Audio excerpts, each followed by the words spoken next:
بله بێگومان وەکوونجان ئەف حەفت گەڕێ کۆمیتا دستوری دارکەتن گۆر بریارە 22 و 4 و سەربنگەها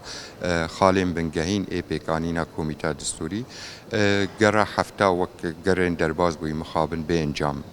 دەرکەت وەک نونەری جوواکە ناودەوڵەتیژی ئاماجە پێکرد نەها کار تێکردن سەر مەسەلا پێکانینا گەڕا هەشتا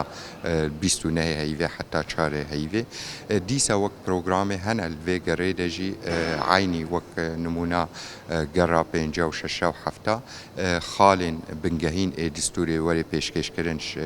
هەر سێ شاندا شاندێ جوواکا سڤیل شاندێ ئۆپۆزیۆنێ شاندێ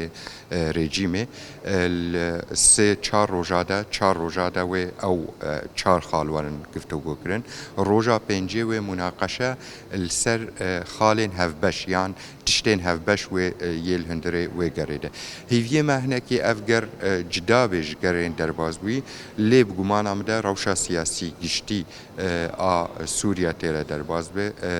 rewşa hêzên navdewletî ê xwedî bandor li hundirê Sûriya de û ne li hevkirina wa ne rejîm nebaweriya wê mesela çareserkirina siyasî ez nebawerim dîsa li vê gerê de ti pêşveçûn çê بێگومان باندۆرێ سەر ڕەوشە سیاسی ئا سووری چێتکێ ji ber leystvanên li hundirê Ukrayna de wek em dizanin yek ji leystvanê îro derbas bûyî Rûs wek alîgirekî rejîmê li aliyê dî civaka em bêjin navdewletî Amerîkî û Xerb Ewropî pêre wek piştgirtina xwe ji miletê Sûrî û pêşveçûna çareserkirina siyasî û biryara 22 pêncî û çar bêguman bandorekî dike rewşa Sûrî giştî de bandorê dike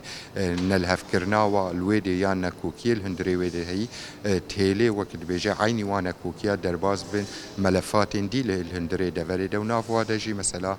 Sûrî û pêşveçûna çareserkirina siyasî. Em hemû dizanin îro rewşa siyasî nema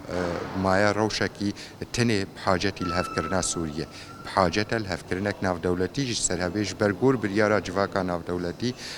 ئەساس جوواکە ناودەوڵەتی بریار تێدەستاند بوو 22 پێنجی و چار نە خەلکی سووری تستان ئەو نەخشەرێ حتا و نەخشەرێ ڕێڤە هەرێ وێ جوواکە ناودەوڵەتی لە هەفتوو نەها بێگومان ئەم حتا نها وەک لێڤەگەر ji karê komîta distûrî re yan desteya danûstandinê re ew kaxeta daxuyaniya riyad didoye. Tîlaf yek ji endamê riyad didoye, yek ji hefta bêguman wî wextî de jî hinek nebawer bûn bu wê daxuyaniyê wextê derketin û îro jî wê hebin û siba jî wê kesaetîn hebin nebawer bu wê meselê. Lê gelo li gor li hevkirinên siyasî, li gor xalên bingehîn ê mesela pêşveçûna çareserkirina siyasî şandê opozîsyonê dikarê wê kaxetê li paş xwe bihêlê û rêveherê li ber çavana deynê bi gumana me de nabe. Wextê hat ew mesele çû pêş hingê bi rastî mecbûr bin digên xala dawiyê ji ber ew peymana ew laş tê de gihane hevdû têkit çê. Wextê peyman têkit çê laş emeliyen namînê têkit çê.